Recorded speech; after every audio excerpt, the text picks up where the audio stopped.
네, 오늘 사무엘서 네 번째 말씀 같이 나누도록 하겠습니다. 지난주에 우리는 사울과 요나단을 통해서 참된 신앙과 거짓된 종교심에 대해서 우리가 살펴보았습니다. 한번 지난주의 내용을 좀 요약하는 세 가지로 요약을 했는데요. 한번 설교 노트에 있으니까요. 한번 처음부터 한번 읽어보십시다. 첫 번째 시작. 참된 신앙은 하나님의 이름이 모욕당하는 것에 분개하지만 종교심은 자기 이름에 더 민감하다. 두 번째, 참된 신앙은 하나님이 명하신 것에 순종하고 종교심은 명하지 않은 맹세를 한다.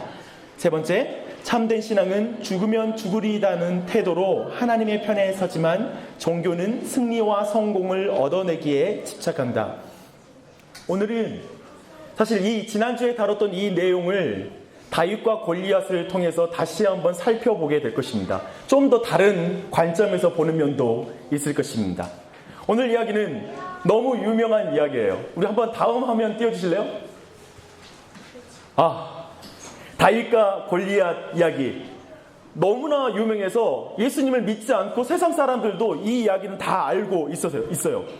소년 다윗이 거인 골리앗을 무너뜨리는 이야기가 너무너무 흥미진진해서 그리고 극적이어서 모든 사람들이 사랑하는 이야기예요. 그쵸? 그리고 하지만 이만큼 너무 유명한데 이만큼 저마다 이해하고 있는, 다 각기마다 자기가 이해하는 그 관점이 다르고 이해하는 정도가 너무 다른 그런 내용이기도 합니다. 사실 예를 들면 이런 거잖아요. 관점에 따라서 다른 어떤 이해가 있다는 게 뭐냐면, 여러분이 지금 박 목사를 보고 있지만 어떤 사람 몸매를 너무 중요하게 생각하는 사람은 정말 박 목사님은 너무 살쪘다, 어떡하냐, 좀 게으른 것 같아, 이렇게 또 깊이 이해하시는 분도 계실 거고요. 또 어떤 분들은 되게 목소리를 중요하게 여기시는 우리 신경 성도님은 제 목소리가 항상 너무 좋다고, 목소리가 너무 좋아요, 그래서 오래 듣다 보면 잠이 오는 어떤 사람은 오래 들으면 잠이 오는 부드러운 목소리다, 또 이렇게 평가하는 사람도 있을 것입니다. 또 어쩌면 어린 친구들한테는 제가 어떻게 보일까요? 아마 골리앗처럼 보일 거예요. 그렇죠? 이렇게 하면 우리 어린 친구도 골리앗처럼 보일 거예요. 하지만 어르신들한테는 저는 매우 인생의 경험이 짧은 그런 젊은이처럼 보일 것입니다. 이렇게 다르듯이 어쩌면 오늘 골리앗과 그리고 다윗의 이 이야기 안에서 사람들은 자신들의 관점으로 이것을 이해하고 있어요. 저는 특별히 이것을 세 가지 관점으로 오늘 말씀을 풀어내려고 합니다. 첫 번째는 하나님을 믿지 않는 사람들이 이 다윗과 골리앗을 통해서, 이야기를 통해 얻는 교훈들이 있고 의미가 있습니다.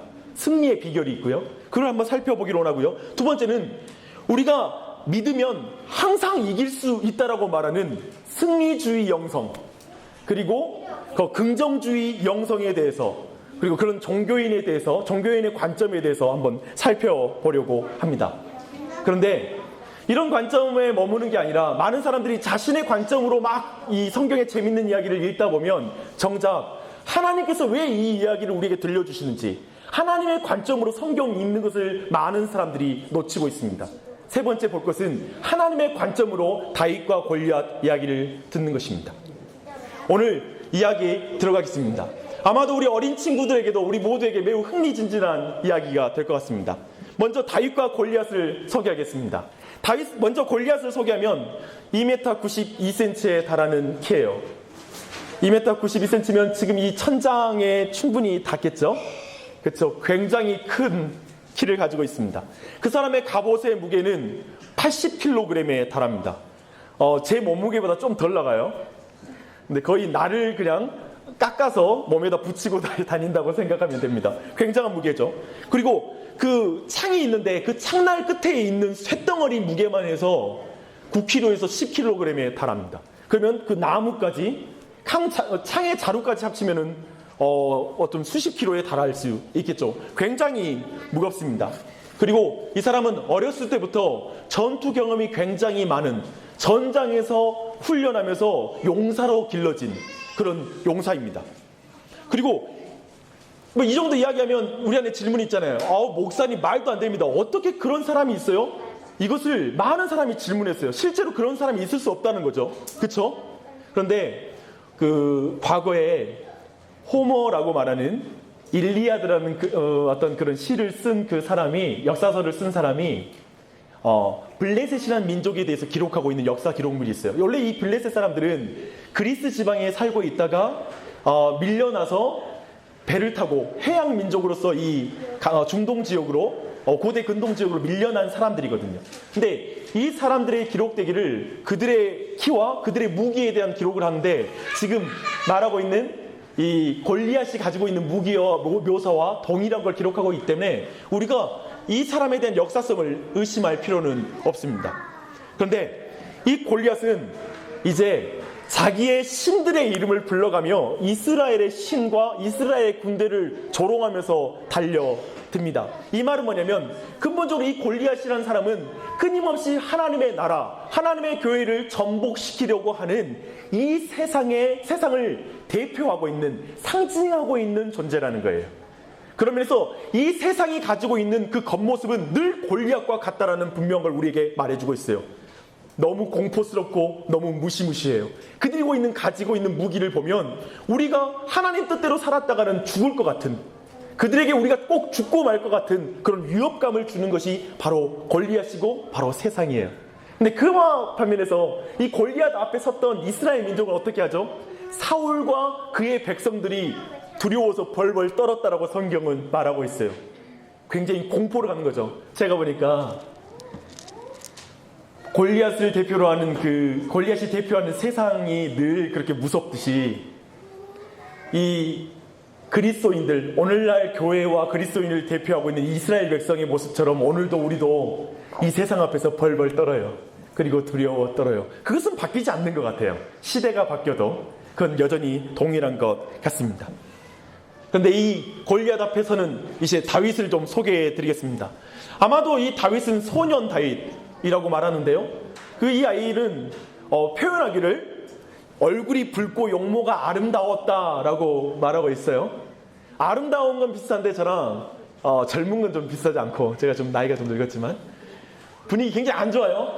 네, 굉장히 우리 어색하고, 네, 잘 웃지 아니하길 결단하여서 다짐하고 그런 분위기. 그런데 그 아이의 나이를 대강 여러 가지 정황을 볼 때 성경이 정확히 기록되어 있지 않기 때문에 우리가 확정해서 말할 수 없지만 17세에서 19세 사이였을 것이다. 즉 지금 고등학생인 거예요. 고등학생의 나이 정도가 되었던 아이로 보입니다. 그 아이의 신장은 아마도 1m 80 정도 됐을 거예요. 깜짝 놀라죠? 분위기 보니까 1m 80은 아닌 것 같은데요. 우리가 늘 봤던 그림은 어린 애기가 이렇게 돌리고 있는 그림이었는데 아닌 것 같은데요 라고 생각하는데요. 왜 이렇게 말하냐면, 나중에 사울이 아까 이 다윗이 출전할 때 자신의 갑옷과 무기를 이렇게 주잖아요. 그리고 투구를 준다고요. 근데 이 사울이라는 사람을 묘사하기를 다른 보통 이스라엘 사람보다 어깨 위로 컸다라고 표현해요. 근데 우리는 머리 하나가 더 크다라는 표현을 쓰잖아요. 근데 저쪽 표현은 어깨 위로 크다 이런 표현을 쓰는 거예요. 그렇다면 어깨까지 붙여가지고 크면 골리앗하고 똑같겠죠? 그런 건 아닐 거예요. 머리 하나 크다란 말이에요. 근데 우선 우리 머리 크기는 저는 좀 크잖아요. 그래가지고 정확히 계산할 수 없지만 아마도 사울의 키는 1m 90 이상은 된 듯해요. 그쵸? 그 정도 키가 됐다면 자신이 입고 있는 그 갑옷이 얼마나 컸겠어요. 1m 90 정도 되는 사람이. 그런 사람이 다윗에게 옷을 입히려면 너무 작으면 애초에 입히지도 않겠죠. 아마도 한 1m 80 정도는 되어 보이니까 아마도 입혔을 것이고, 그런데 그것이 부자연스럽기 때문에 그걸 벗었다라고 성경은 표현하고 있습니다. 그런데 이 다윗이라는 친구는 어렸을 때부터 양치기로 단련된 몸입니다. 전쟁의 경험이 전혀 없어요.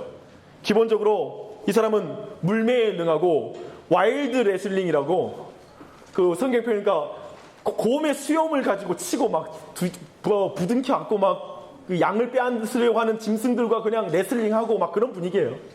이 야생에 단련된 이것도 훈련이죠, 그렇죠? 그렇지만 전쟁 경험 전혀 없었다라는 것 또한 굉장히 중요해요. 막대기 사용에 능한 자, 칼에 능한 게 아니라 막대기 사용에 능한 자, 그게 바로 다윗에 대한 묘사입니다. 하지만 이 다윗과 골리앗이 만났어요. 이제 이 두 사람이 만났는데 너무나 다른 모습이에요. 저 골리앗은 있잖아요, 완전 무장을 했어요.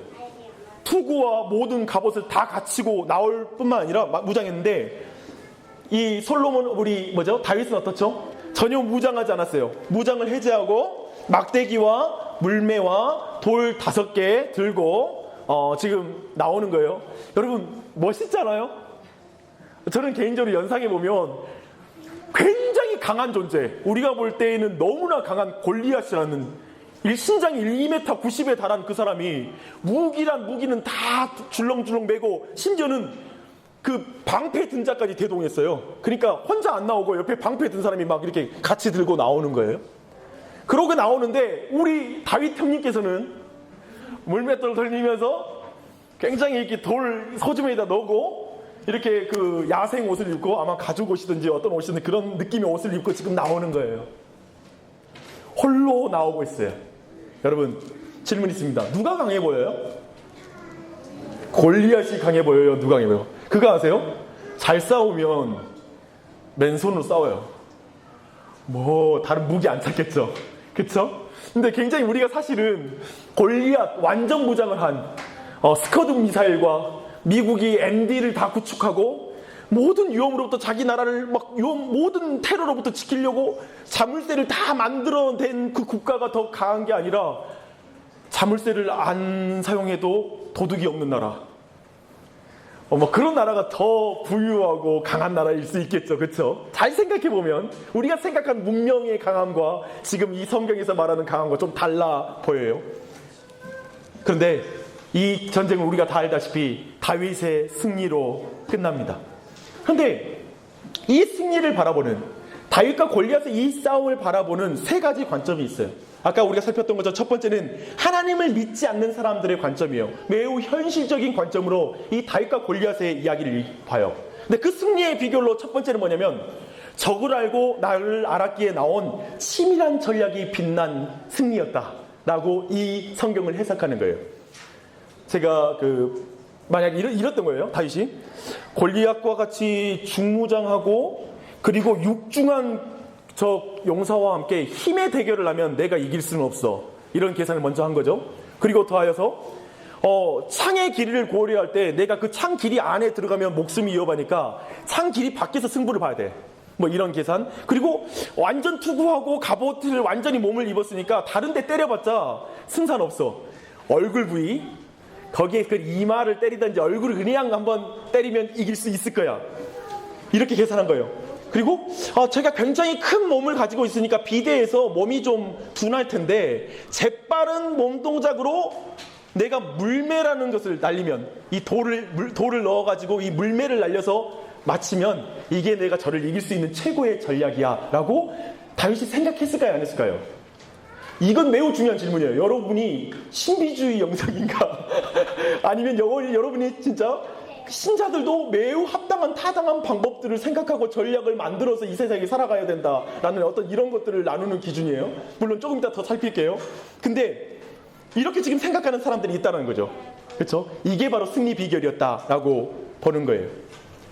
그리고 두 번째 뭐냐면 심리전에서의 승리였다. 제가 최근에 육룡이 나르샤라는 그 드라마 있잖아요. 그 드라마를 제가 봤는데 거기에 보면 척사광이라는 절대 무림 고수가 나와요.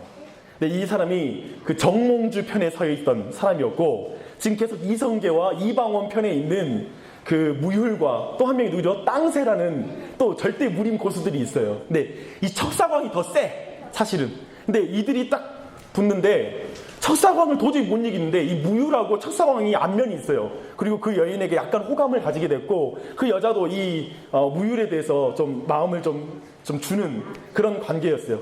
그래서 결국 이 싸움, 결국 이 척사광한테 이 땅새가 죽을 위험에 처한 거예요. 이제 이 한 검을 맞으면 죽을 것 같아. 근데 그 죽음을 피하고 나서 이 무율이 이 척사광을 이기는 방법을 고민해요.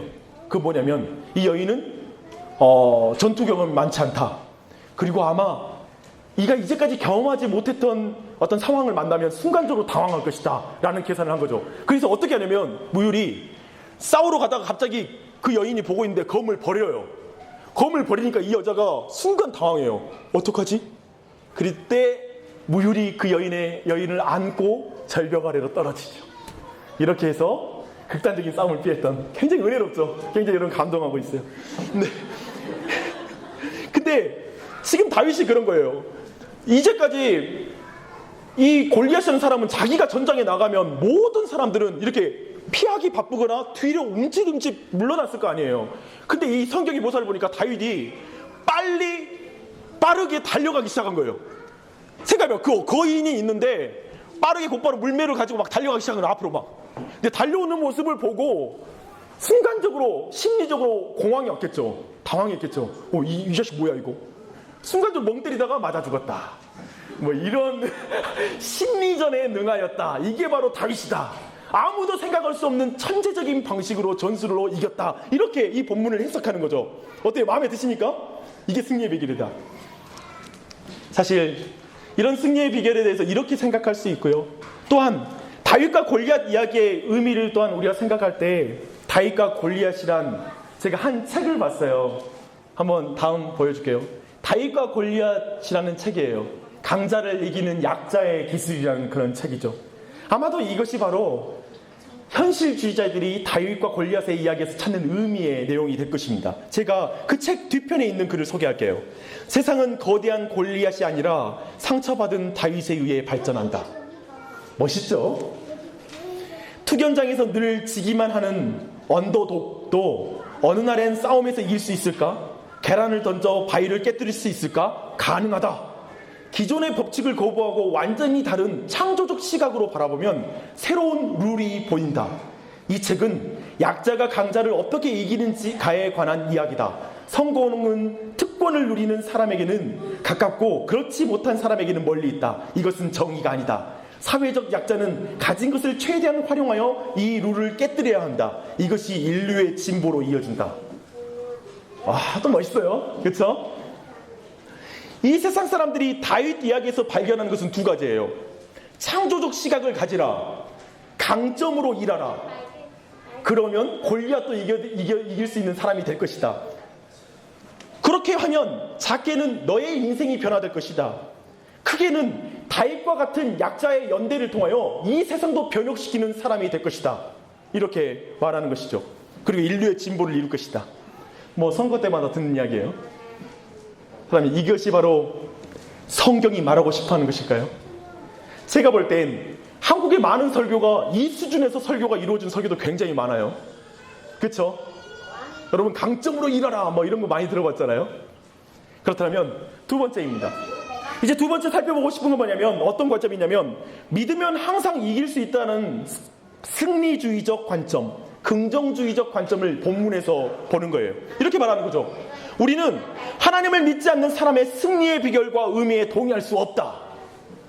전쟁에 참여할 나이도 되지 않는 소년이 혈혈단신으로 거인 장수를 상대로 나아가는 모습을 어떻게 설명할 수 있단 말인가? 이건 하나님을 믿는 신앙 외에는 설명할 수 없다라고 말하죠. 이 시간 여러분에게 제가 승리의 비결 설교 한 편을 들려드리겠습니다. 여러분 아멘이 나오면 아멘을 하시고요. 이거 이상해 속는 것 같아 하면 신중하게 생각하면서 한번 아멘 하십시오. 당신이 다윗처럼 하나님만 의지하면 골리앗과 같은 세상을 이길 수 있습니다. 항상 이길 수 있는 줄 믿습니다.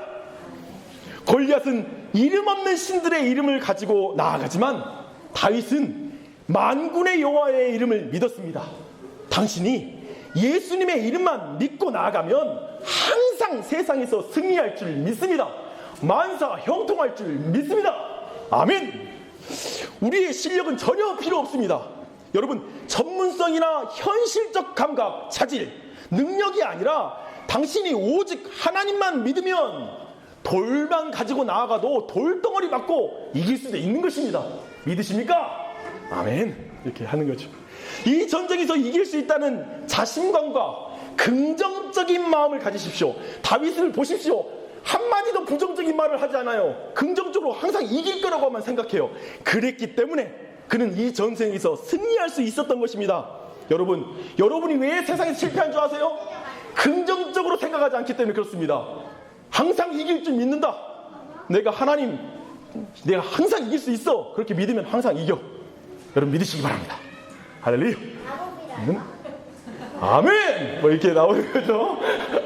우리 성도들 굉장히 막 제 연기력 아시니까 굉장히 막 속지 않으려고 막 깨어서 전혀 아멘이라는 사람이 거의 없고 그러신 분위기예요. 다윗과 골리앗의 이야기, 여기서 우리가 승리주의적이고 이렇게 긍정주의적인 의미가 우리 모두에게 어떤 의미를 줄까요? 우리 모두 이런 설교, 저는 솔직히 말씀드리면 어렸을 때부터 이런 설교를 많이 들어왔습니다. 저는 이런 설교 정말 아멘 하면서 정말 나도 다윗처럼 그냥 믿기만 하면 내가 승리할 수 있어 라는 그런 생각을 가지면서 계속 해왔습니다. 다윗을 영웅으로 만들고 영웅적인 간증을 하는 분들에게 도전을 받고 나도 영웅이 될 수 있다라고 생각했습니다. 그런데 나에게는 결국 이런 설교가 큰 신앙의 혼란과 방황을 가져왔습니다. 제 현실에서는 해석 안 되는 일이 많았기 때문입니다. 뭐냐면 믿는데도 안 되더라고요. 믿는데도 내가 분명히 전날밤에 철야 기도를 했는데 회사 그 나를 째려보는 상관의 눈빛이 더 날카로워져요. 전혀 변화가 없어요. 이걸 어떻게 우리가 해석해야 될지 믿어도 안 바뀌더라는 것이죠. 그렇기 때문에 저에게는 믿으면 승리할 수 있어. 승리 못하는 건 믿지 못하기 때문에 그래. 너의 현실적인 문제까지 해결되지 않는 건 너가 믿지 못해서 하나님을 더 긍정적으로 믿지 못하기 때문에 그래 라는 이렇게 그냥 메시지에 익숙했던 것입니다. 그런데 이게 저에게는 신앙적으로 더 많은 실패감을 주었습니다. 그리고 더 죄책감을 주는 거죠. 나는 믿음이 없나 봐. 나는 이류신자야. 나는 다윗처럼 될 수 없어. 다윗의 이야기는 다윗의 이야기고 나는 현실적으로 나하고는 안 맞아. 그렇기 때문에 어쩌면 제가 볼 때 이래요. 다윗과 골리앗 이야기를 우리는 너무 좋아해요. 그리고 그걸 읽어주는 건 너무 좋아해요. 근데 이걸 현실적으로 적용한다고 생각해 보세요. 이 내용을 진짜 적용할 수 있는 내용인지 그대로.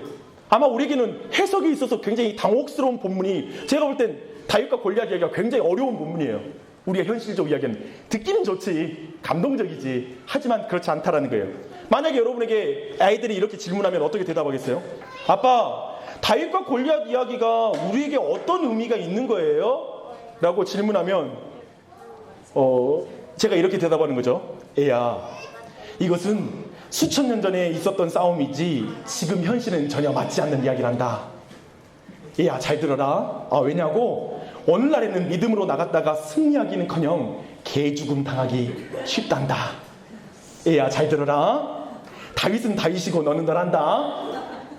너의 존재를 인정해야 돼. 성경은 성경이고 현실은 현실이란다. 우리는 예수님을 믿음으로 나중에 천국 가는 거야. 그 전까지는 우리는 이 세상의 원리에 따라서 그냥 순응하며 살아가면 되는 거야. 성실하게 살면 된단다. 결국 승리주의적 설교 그리고 긍정주의적인 설교를 들어왔던 신앙이들에게는 결국 이렇게 신앙의 분열이 일어나요. 왜냐면 나는 안 되거든, 현실에선. 그렇기 때문에 우리 안에 어떤 현상이 일어나면 먼저 승진하지 않으면 전도하지 못하는 사람이 양산되는 거죠. 세상적으로 내가 먼저 믿음으로 말미암아 승진을 해야지 내가 예수님 믿어서 승진했어라고 간증할 텐데 승진이 잘 안 돼. 뭐야 이거. 또 한 가지, 좋은 대학 가지 못하면 전도 못해요. 내가 분명히 안 믿는 사람보다 더 좋은 대학교 가야지 내가 승리했다라고 말하고 내가 간증하고 내가 믿게 할 텐데, 결국 뭐냐면 이 세상의 가치를 가지고 우리는 결국 복음의 무게를 재게 되는 결과가 나오는 것입니다.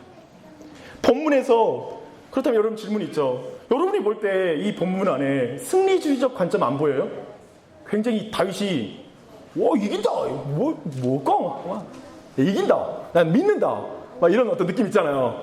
막 무조건 이길 것 같은 분위기로 가는 거, 그 긍정의 믿음, 긍정의 사도처럼 보이잖아요. 근데 그 본문이 어디 나오냐면 17장 34절로 36절 봐봐요.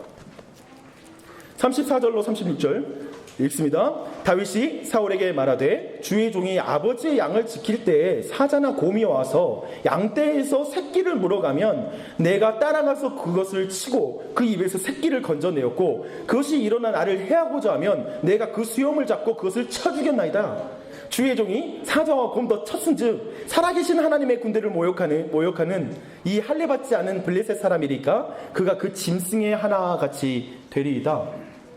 굉장히 여기까지 읽으면 다윗 어렸을 때 뭐냐면 나 하나님 믿음으로 그냥 곰도 치고 사자도 치고 막 찢어 죽였는데 뭐 이놈 못 죽일까봐 할 수 있습니다. 나 한다 막 이렇게 굉장히 긍정적이고 그렇게 보이죠. 굉장히 뭔가 그렇게 그려지고 있어요. 근데 다윗이 가진 믿음의 확신과 용기가 사자와 곰도 잡기도 하고 골리앗도 물리칠 수 있다고 생각하는 것 틀린 말이 아니에요.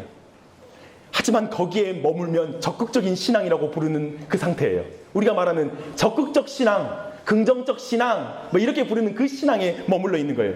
솔직히 여기까지 보면 저 같은 경우에는 이렇게 이 본문을 봐요. 다윗 뭐 지 잘났다고 말하는구나.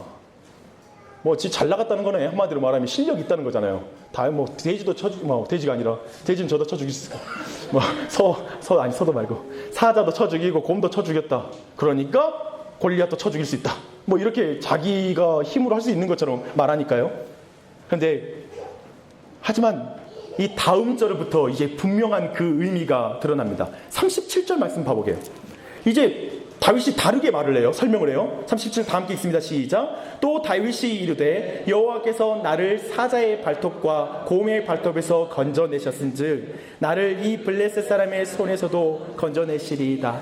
사울이 다윗에게 이르되 가라 여호와께서 너와 함께 계시기를 원합니다. 이제 다윗이 약간 표현을 바꿨어요. 하나님께서 사실 사자와 곰의 발톱에서 나를 건져내셨습니다. 사실요 내 힘으로 내가 싸워서 이긴 게 아니라요 하나님께서 나를 늘 그렇게 구원해 주셨어요 라고 이렇게 간증하는 거예요. 하나님께 주도권을 드리죠. 즉 이 표현 자체가 뭐냐면 하나님만이요 모든 존재의 주관자가 되시고요 통치자가 되시고요 주인이 되십니다 라는 선언이에요. 아마도 다윗은 어렸을 때부터 정말 그 어려서 양을 칠 때 곰과 사자를 봤는데 얼마나 놀랬겠어요. 근데 그 아이는 어렸을 때부터 하나님과 관계가 있었던 거예요. 하나님을 만난 거예요. 뭐냐면 자기 힘으로 싸운 게 아니라 늘 그 물매를 들고 가면서 내가 잘 맞춰 죽일 수 있다가 아니라 하나님 도와주세요. 하나님께서 이 가운데 다스리십니다라는 걸 어렸을 때부터 경험한 거예요. 하나님의 통치를. 그게 달랐던 것이죠. 두 번째는 뭐냐면 36절 봐봐요. 그런 의미에서 볼 때 36절은 중요한 또 다른 믿음이 있어요. 주의 종이 사자와 곰도 쳤은즉 살아계시는 하나님의 군대를 모욕하는 이 할례받지 않은 블레셋 사람이니까 여기서 다윗이 믿는 믿음은 뭐냐면 살아계신 하나님이라는 표현이에요. 이 말은 뭐냐면 하나님 아직도 죽지 않고 살아계셔. 사실 이스라엘 백성은 하나님이 죽었다고 생각했거든요. 왜냐하면 골리앗이 앞에서 떠드는 순간에 다 벌벌 떨었거든요. 하나님 어디 죽어 계시고 지금 이 시간에 날 안 도와주셔 라고 생각했거든요. 근데 지금 소년 다윗은 말하는 게 뭐냐면 하나님은 살아계십니다. 이 살아계신다는 표현 지금도 왕성하게 일하고 계십니다 라고 말하는 거예요. 하나님은 지금도 왕성하게 일하고 계십니다. 이상하게도 이스라엘 백성과 이스라엘의 왕은 하나님이 왕성하게 일하고 있는 걸 못 봐요. 그런데 이 소년 다윗은 그걸 봐요. 하나님이 왕성하게 일하고 계십니다. 블레셋 저 군사가 떠들고 있을 때에도 그걸 보는 거예요. 그는 이렇게 인정하는 거예요. 하나님의 통치에서 벗어나는 영역이나 사건은 있을 수 없습니다. 하나님에게 모든 것이 하나님이 주관하고 계십니다라는 믿음이 그 다윗 안에 있는 거예요. 그리고 사무엘상 17장 43절로 45절 한번 볼까요? 43절로 45절 블레셋 사람이 다윗에게 이르되 내가 나를 개로 여기고 막대기를 가지고 내게 나왔느냐 하고 그의 신들의 이름으로 다윗을 저주하고 그 블레셋 사람이 또 다윗에게 이르되 내게로 오라 내가 내 살을 공중의 새들과 들짐승에게 주리라 하는지라 다시 블레셋 사람에게 이르되 너는 칼과 단창으로 내게 나아오거니와 나는 만군의 여호와의 이름 곧 내가 모욕하는 이스라엘 군대의 하나님의 이름으로 내게 나아가노라. 여기서 뭐라고 말하죠? 만군의 여호와의 이름. 사실은 굉장히 여기 본문에는 대조하고 있어요.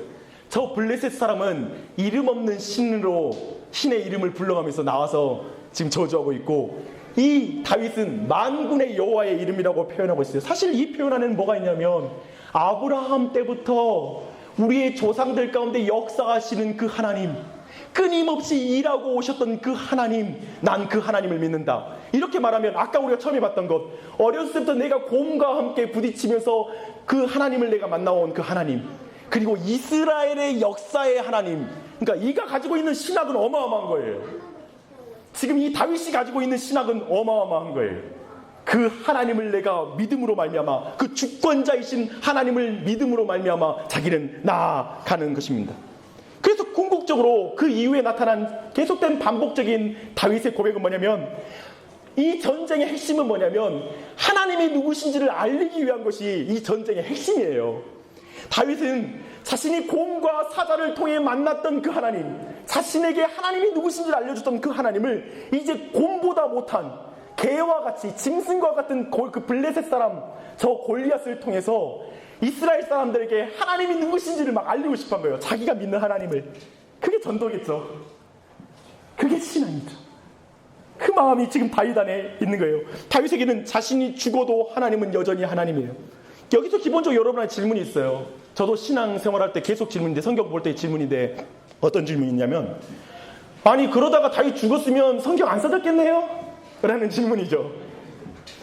우리는 살 때 맨날 넘어지고 다윗하고 전혀 다른 컨텍스트에 있는데 성경에 또 그렇게 기록되었으니까 결국 이기잖아요. 아무튼 그러니까 뭐 기록됐겠죠. 죽으면 어쩌려고요? 그렇게 말할지 모르죠. 근데 지금 성경이 말하고 있는 핵심은 뭐냐면, 지금 다윗이 자신의 목숨이 죽을까 말까, 이길까 말까가 핵심이 아니라 하나님의 이름을 위하여 자신이 죽으면 죽으리이다라는 믿음을 가지고 이 싸움을 치르고 있다는 거예요. 하나님을 알리기 위해. 이게 바로 골리앗과 다윗의 싸움의 본질이에요. 여러분 안에 이 싸움을 싸우고 있으세요? 다니엘의 세 친구가 이런 고백을 합니다. 그들이 모함을 받아서 불 속에 들어가게 됐을 때 그들이 하는 말이 이 고백이에요. 왕이여, 우리가 섬기는 하나님이 계시다면 우리를 맹렬히 타는 풀물 가운데서 능히 건져내시겠고 왕의 손에서도 건져내시리이다. 그렇게 하지 아니하실지라도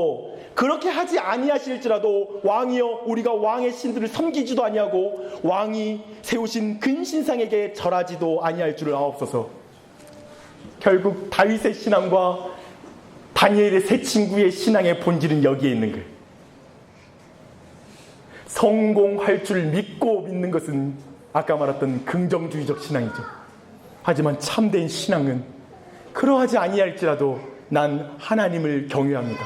온 세상을 통치하신 하나님을 믿습니다. 다스리실 줄 믿습니다라고 믿는 것입니다. 사랑하는 여러분, 말씀을 마무리하겠습니다.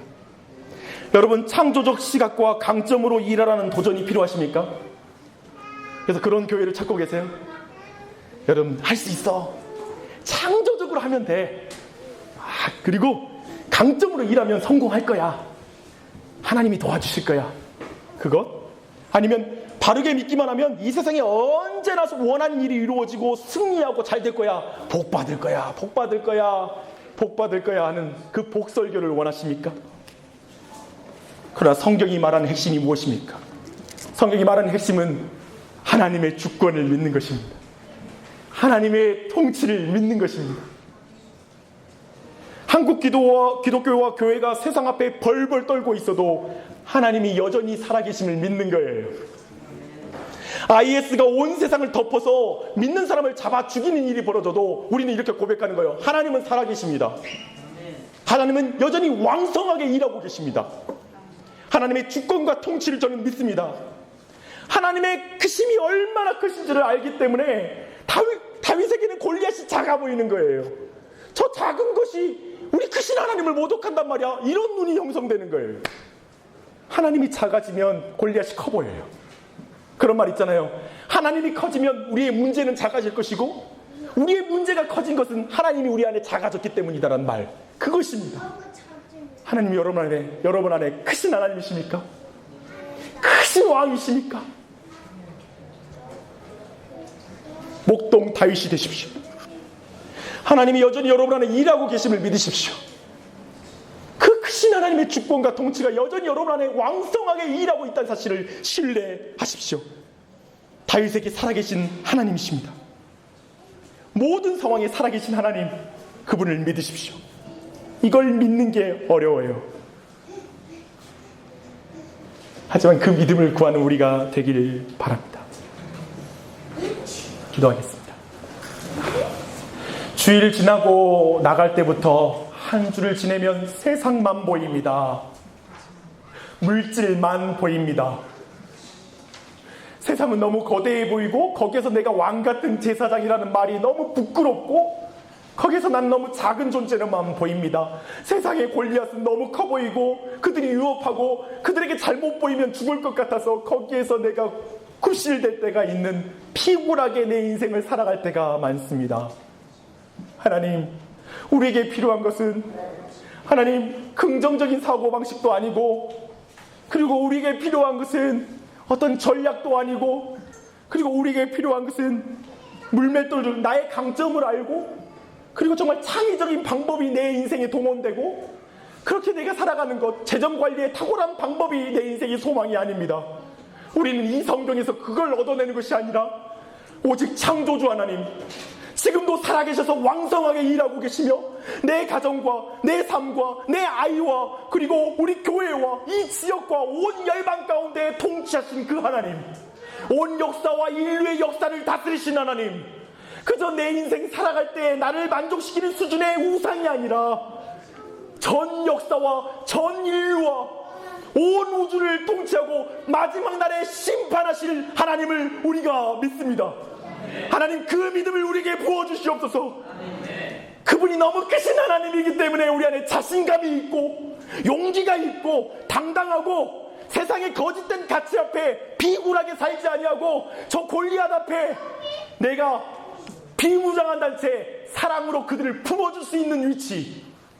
저들은 칼을 내려놓지 못하지만 나는 칼을 내려놓고 그에게 손을 내밀 수 있는 친절과 사랑과 그 권세를 가진 왕같은 제사장으로 우리가 부름받았음을 믿습니다. 하나님, 우리는 그런 자입니다. 하나님, 그 창조주 하나님 앞에 우리 교회가 진정한 영적 권세를 가진 교회가 되게 해주시고 우리 교회 모든 한 사람 한 사람과 가정마다 그리고 이 시간 예배 가운데 나온 우리 아이들도 그런 다윗과 같은 인생 되게 하여 주시옵소서. 그런 은혜 가운데 나가길 간절히 간구하며 예수님의 이름 받들어 기도합니다.